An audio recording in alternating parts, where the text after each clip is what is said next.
ẹ̀yin ka ilé erin wò àjànàkú sùn bí òkè erin ṣubú kò lè dìde. Àwùjalẹ̀ tí gbogbo akílẹ̀ Ìjẹ̀bú mà ti wájà. Àwọn mélòó ló ti jẹ Àwùjalẹ̀ gbogbo akílẹ̀ Ìjẹ̀bú rí? Àti wípé ìlànà wo ni wọ́n fi ń yanba sípò ní Ìjẹ̀bú Òde? Àwọn ilé mélòó ló ń jọba ní ilẹ̀ Ìjẹ̀bú? Àwọn wo ni Ìlámùrẹ̀? Àwọn wo ni ọmọọba? Àwọn wo ni òde ọba? Àwọn wo ni Òṣùgbó? Ilé wo ló kàn láti fọmọ oyè sílẹ̀ láti jẹ Àwùjalẹ̀ ti ìlú Ìjẹ̀bú Òde? Àwọn wo ló lẹ́tọ̀ọ́ láti yanba sípò ní ilẹ̀ Ìjẹ̀bú Òde? Bí ìyípadà ṣe ń dé bá ojú ọjọ́, bí ìyípadà ń dé bá ìgbà, bẹ́ẹ̀ ni ìyípadà ń dé bá ètò àti àṣà àti ìṣe ti ilẹ̀ Ìjẹ̀bú. Ìyípadà wo ló dé? Àwọn wo ló lẹ́tọ̀ọ́ láti gbé òkú ọba? Ṣé Kìrìsìtẹ́nì ni? Ṣé Mùsùlùmí ni? Àbí àwọn ẹlẹ́sìn kan àbáláyé? Àwọn wo ló lẹ́tọ̀ọ́? Ìyípadà wo ló wọnú ìṣẹ̀ṣe? Ẹ má gbàgbé wípé ilé mẹ́rin ni wọ́n kèsẹ́ tiẹ̀ sí o. Àmọ́ àwọn ilé tó wà lábẹ́ ilé mẹ́rin yìí wọ́n pọ̀ nínú fọ́nrán ilẹ̀ ó ti mọ gbogbo ilé bó ṣe wà ní ìsọ̀rí ní ẹbí ò jẹ̀bi. Àmọ́ ilé mẹ́rin ló lẹ́tọ̀ọ́ sí láti jẹ Àwùjalẹ̀ ti gbogbo Ìjẹ̀bú. Ilé àkọ́kọ́, ilé kejì, ilé kẹrin. Ilé wo gan-an ni ó ń jẹ ọba lọ́wọ́lọ́wọ́ èyí tó ṣẹ̀ṣẹ̀ gbẹ́sẹ̀ yìí? Ilé Aníkiláyà òun ni ó jẹ ọba tí ó ṣẹ̀ṣẹ̀ wàjà yìí. Òun ni ti Àwùjalẹ̀ ti bàbá wa Adétọ̀nà èyí tó ṣẹ̀ṣẹ̀ gbẹ́sẹ̀ lọ́wọ́lọ́wọ́ yìí. Ilé Aníkiláyà ni. Àmọ́ ilé wo ló kàn? Ta ni ọba kàn ní ilẹ̀ Ìjẹ̀bú? Kí ni awuyewuye tó gba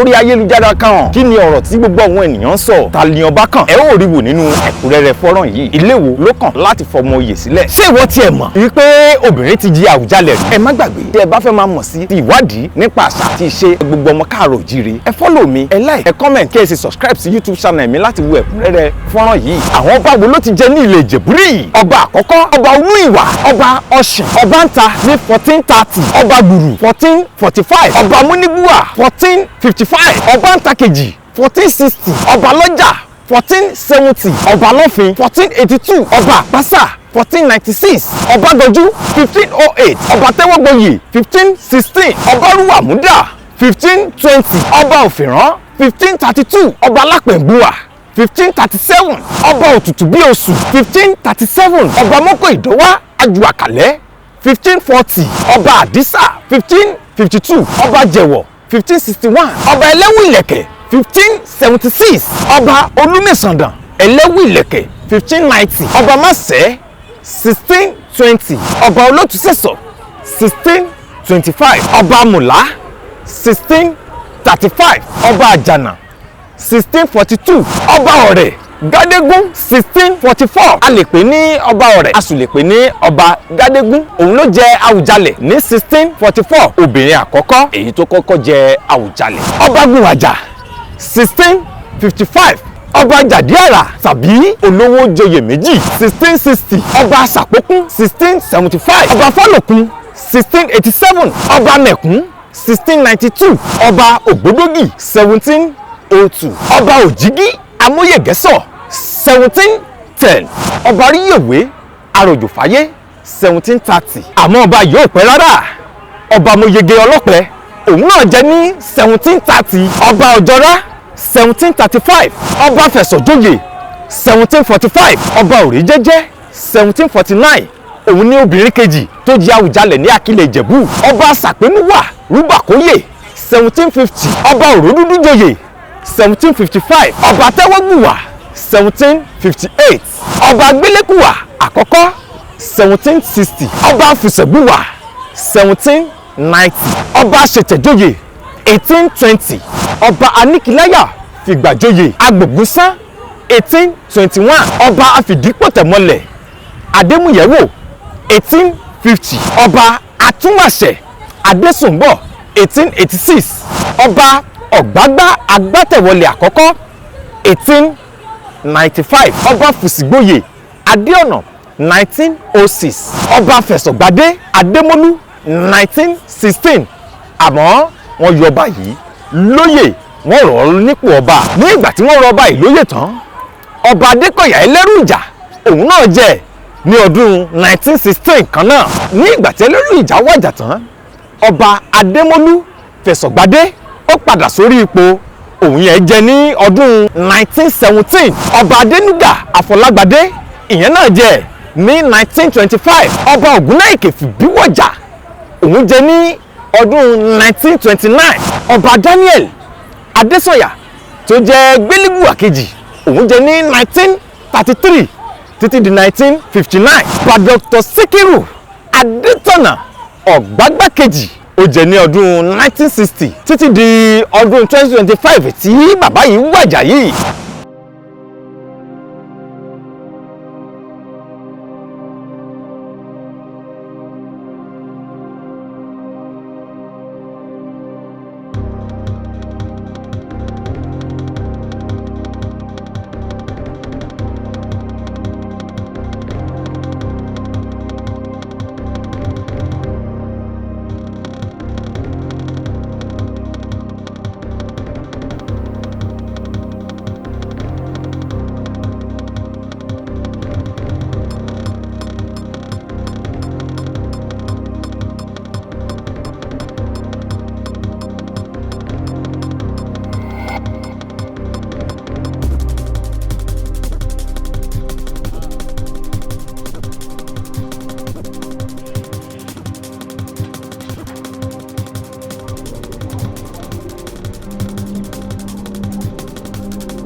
all I can do is use superlative words. He was a titan because he fought many battles, mostly for the poor and the impoverished. He also fought corruption and he fought poverty. And his name is stamped everywhere. He also was an epitome of probity and integrity. Integrity is the word. Yeah, and if you mention his name anywhere in Nigeria, no matter the tribe, they will tell you that is an Oba. That's a person we trust. He has that trust in him. So that is him. And he has practiced that all his life. And he never shook for once. And even during the pro-democracy days, he was one of the few Obas who came out straight. Kill my son. Please forgive him because of that. Or give him a lesser punishment. He was bold. Other people who did that, Abacha had got them gone. So that's the type of person he is. How will you describe his loss? A big loss. But it's also a big gain for us. Because when you look at his life and the examples he has set, if we follow those examples, we will follow the British aphorism that the king is dead, long live the king. What he has done for humanity, for Ijebu's, Yorubas, and cannot be paralleled. So he's alive. And in any case, we thought he would never die. He never looked like so. He was so present all the time. We hoped he'd never die, but everybody goes. What would you say is your message to the family left behind and Ijebu woman abroad? The family, they should be very proud. And they have a Herculean task because those shoes are not just big, they are super big, you know. And if they can achieve even 10% of the legacies he has put out for them, they will also be regarded as heroes. Can you then imagine if you can do 100, then they will be superheroes. For the Ijebus, I told you about the poverty alleviation thing. And I told you about if you take, say, culture.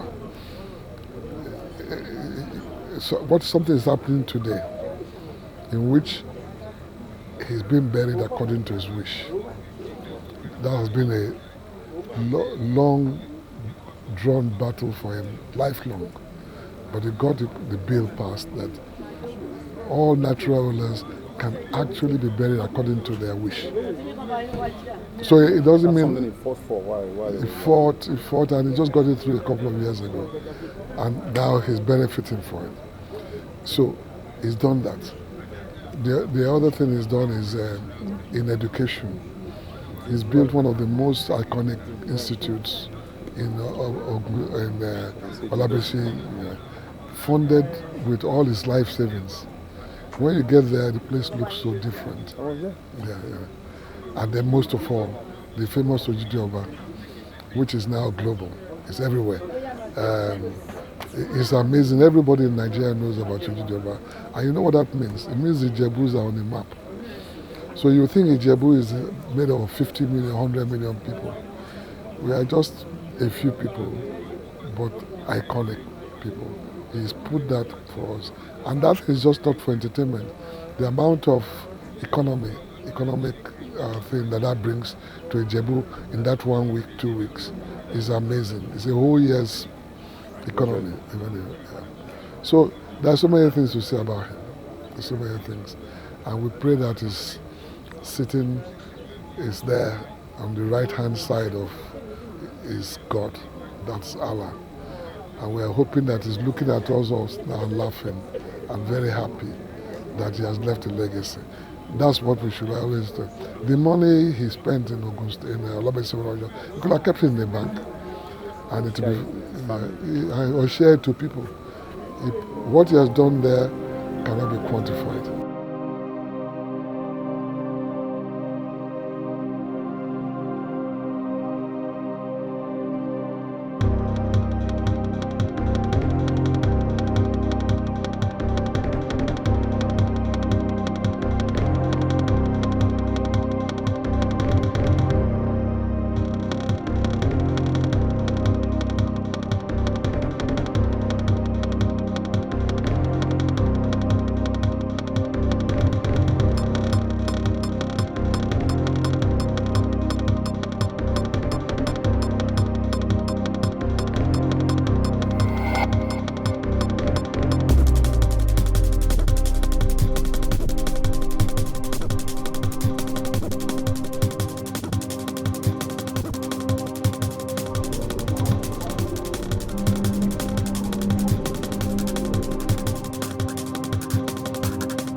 Baba was highly revered, not only because he spent over 65 years on the throne, but I think because of his high-level degree of honesty, integrity, principles, and values.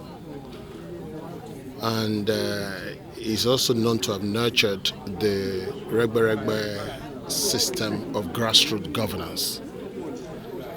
And that council has brought peace and harmony in the entire Ijebu land, because the Regbe is the age grade group where you have sons and daughters of Ijebu land, irrespective of their age, their financial status, poor, rich, high class, middle class.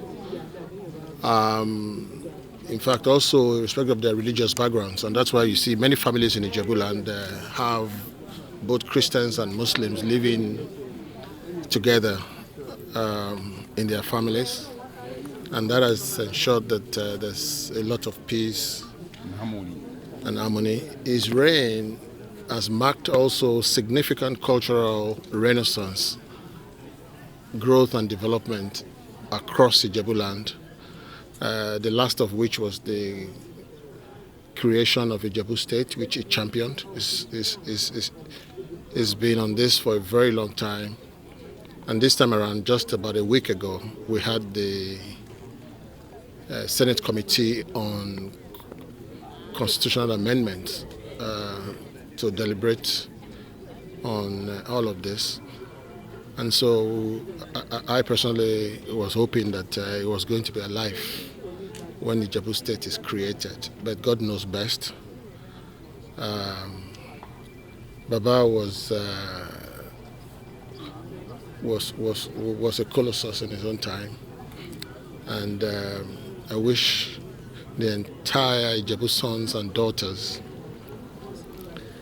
I pray that they have the fortitude to bear this loss. It's a monumental loss, and I pray that may Allah grant Baba Al-Jannah Firdaus and give all of us, Ijebu sons and daughters, the strength to bear this huge loss.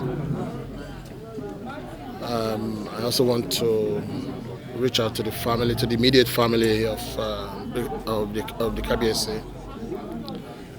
May Allah hold the family together at this very difficult time. May there be peace, love, and harmony now and forever.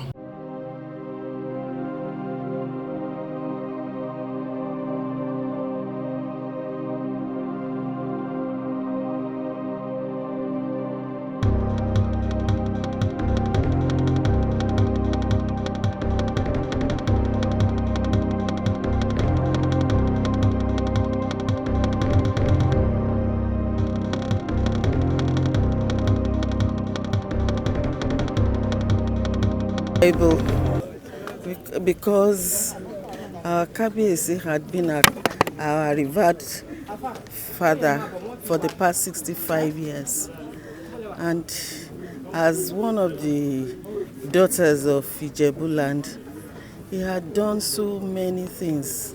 He had left so many legacies for all the sons and daughters of Ijebu land to emulate. Talk of the socio-economic development in Ijebu land. Talk of the Regberegbes. Talk of even the discipline that he has inculcated in the people, in the sons and daughters of the land. You will see that we are really mourning him. We don't want him to go because he had done a lot for us in Ijebu land. Now, what would you say is a message to the family and to every sons and daughters of Ijebu land, both home and abroad? Well, number one, I want to commiserate with every son and daughter of Ijebu land for this great loss. And also I want to condole with the family, because no matter how, he was their father, and that the God Almighty should grant them the fortitude to bear this irreparable loss. the legacies that Kabiyesi left behind, that they should be able to emulate and pass on to the next generation in the land. Thank you, ma'am. Let's have a name for record purposes. Right, my name is Chief Mrs. Yetunde Onanuga, the former Deputy Governor of Ogun State. Thank you.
Yes, sir. I'm going to tell the people a condolence message to Awujale and tell him how he has been to you as a person. To me, Kabiyesi is he's been like a father to me for years. I mean, he made me an Otumba in 2006. That was almost 19 years ago.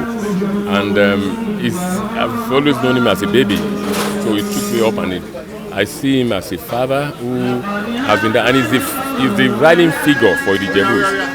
I mean, we are consoled about his worthy past. We are going to miss him a lot. And he's somebody that is well loved, a man of integrity, a man of passion, a man who loves people, who has the value to create wealth among his people. and support his people. We are going to miss all those things from him. And it's someone who will say the truth to whoever is present, whether government, whether individuals. He will tell you as it is. And he doesn't bear grudges. We have problems with you, we let you know I have that problem. So we are going to miss him. And we are consoled about his body past, which is very important. And he's done very well. At 91, and he came to the throne at the age of 24 to 26. And that's 65 years ago. He's done very well at 91. May God bless his soul. So what's one memorable moment you and Awujale had together? Oh, well, the nickname that he calls me, Bimbo and Co. Whenever I talk to him, Bimbo and Co. And I was still with him a few months ago, about a month ago, and we spoke. And we never say Bimbo and Co. When he's in a good mood, we say Bimbo and Co. So I understand that he's happy with me. And I will always, and he always give me very good advice. I remember when I was going to politics, he said no, I shouldn't. And when I was appointed commissioner, he was the one that gave me permission to go, because I sought his permission before I became commissioner in the state. And that is how much. And during that program, he had a party for me to celebrate me. So those are the things that I will never forget about him. Thank you very much. Thank you very much.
Uncle, I just say match this. Èmi bò ẹ ṣe lọ. Kí ni èmi ń kọ àwọn ní business mi fẹ́ gbà mo ti fẹ́ gbà bí wọn. Ẹ má gbé ọ̀rọ̀. Ẹ ṣe wọ́ báyìí. Ọmọ.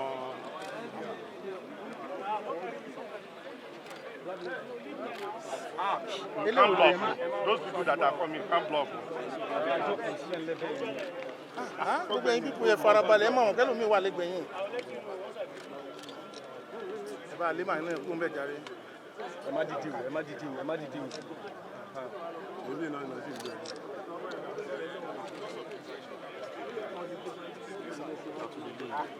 Ẹ jókòó ẹ lè máa mú kùn bẹ́ẹ̀. Ìpele ẹni tó wáyé fún mi bí ọgbà. Ẹ? Mi iná mo ń gbìyànjú bọ̀ gbogbo àwọn tó ti ń wọ ìtàn wọ sínú ṣọ́ọ̀tì náà ọ̀pọ̀ mánéjì sẹ́ẹ̀. Àwọn lè tún ti ló ń rẹ̀ sí ilé ìgbà. Wọ́n lè tún gbogbo tó ti báyìí. Ẹ má fi jábà gbé. Ẹ̀yin táwọn ajú wa yìí ẹjọ́. Wọ́n sì máa kúrò, àwọn náà kúrò níbàyìí. Ẹ má ẹjọ́. À ń gbìyànjú ẹ̀ wò.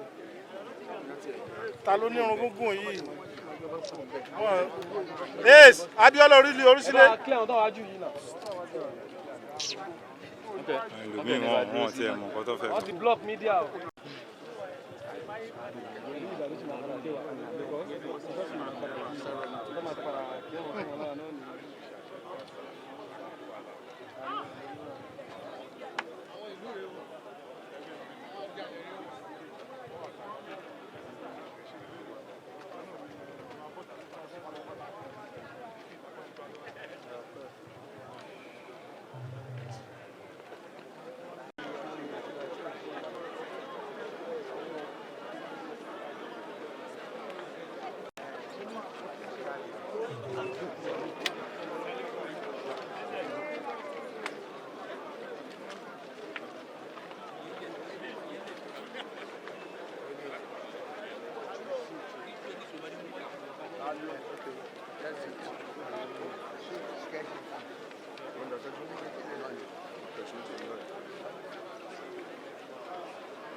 Media, let's go back. Okay. Media, shift back. Let's address back. What are you doing? Move back. Move back. Move back.